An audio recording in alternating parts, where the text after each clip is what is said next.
Ayaw na issued by the ICC. Kayo mismo ba pumatay? Ako? Marami. Maraming namatay, pero ang namatay sir, mga kriminal. Isang dating pangulo, isang malawakang kampanya laban sa droga, ang dating tigre ng Davao.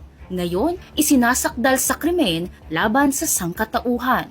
Matapos ang halos isang dekadang pagsisiyasat, inaresto si dating Pangulong Rodrigo Duterte ngayong Martes, March 11 sa Ninoy Aquino International Airport matapos bumalik mula sa Hong Kong. Ngunit paano nga ba nagsimula ang lahat?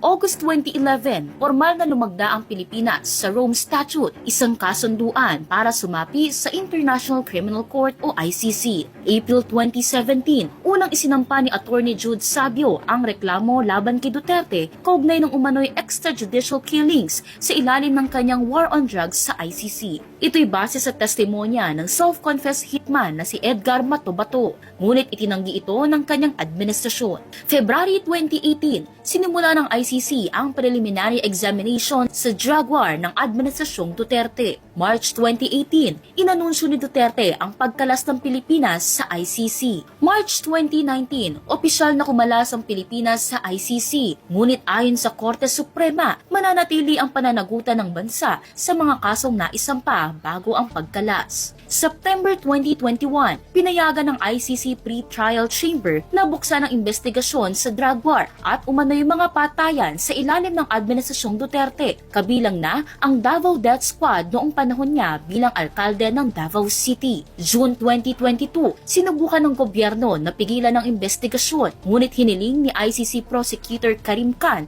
ang pagpapatuloy nito matapos sabihing walang sapat na hakbang ang bansa para imbestigahan ang sarili nitong mga opisyal. January 2023, muling binuksan ng ICC ang investigasyon nito. March hanggang July 2023, sunod-sunod na kinontra ng administrasyon ni Pangulong Bongbong Marcos ang ICC probe. Ngunit ipinawalang bisa ng ICC ang mga apela at ipinagpatuloy ang investigasyon. May 2024, inanunsyo ni dating Senador Antonio Trillanes IV na malapit nang lumabas ang arrest warrant para kay Duterte at iba pang opisyal. July 2024, iniulat ng ICC na kabilang si Senator Bato de la Rosa at 4 na dating opisyales ng Philippine National Police bilang possible suspects. Iniulat din ng ICC na hinihingi na ng Interpol ang impormasyon ukol sa mga suspect sa kasong ito. March 2025, umalingaw-ngaw ang ulat na may inilabas ng arrest warrant laban kay Duterte. At ngayong araw, March 11, 2025, formal nang isinilbi ang arrest warrant para sa kasong Crimes Against Humanity kay dating Pangulong Duterte sa NAIA Terminal 3.